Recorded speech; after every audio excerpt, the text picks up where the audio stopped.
Washington, D.C., 16th September 2026 at 5:15 p.m. local time. Director of the National Reconnaissance Office, Christopher Scalise, is briefed on an unprecedented gamma energy surge emerging from the core of the moon at 5:11 p.m. local time, just 4 hours ago. Based on Christopher's knowledge, no other nation on Earth has the technical capacity to detect such a signal. From his point of view, he's one of the 3 people in the whole world who can possibly know about it, including the specialist who detected the signal and reported to the senior master sergeant who just informed him about the lunar anomaly. The implications for global security are unknown, and now the course of action of the free world depends on the decision that the NRO director makes next. The stakes have never been higher. And then, of course, a visual representation, just like in the previous video, because it's the format. So then you got just as the other one. So think about the timeline. Then you have 5:15 p.m., which is just 3 minutes, right? Or 4 minutes actually, after the events in the Vatican City. And,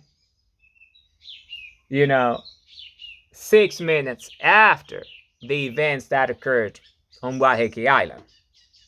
So if you understand this, then you see how it's a movement. Why? And then you look at the time, it's even earlier because, in Washington, D.C., the day, they're in the past. So the Vatican is ahead. So by the time Washington, D.C. is at 5:15 p.m. on the Saturday, on this day, on the 16th of September, right? So it's already, almost midnight in Europe because 5:15 already passed.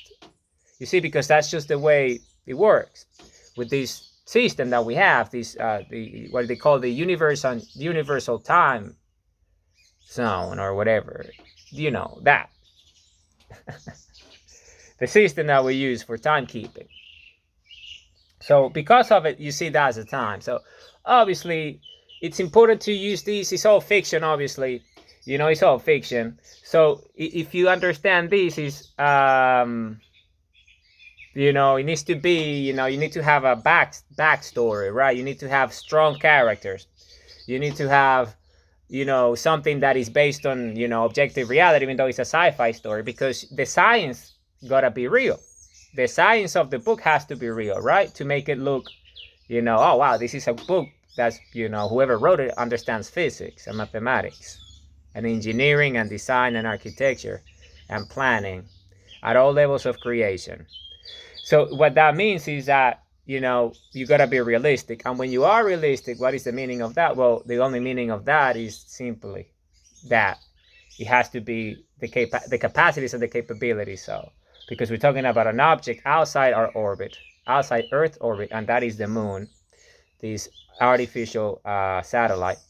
So because of that, then you need to, who have the technologies to, do intelligence, reconnaissance, the signals, right?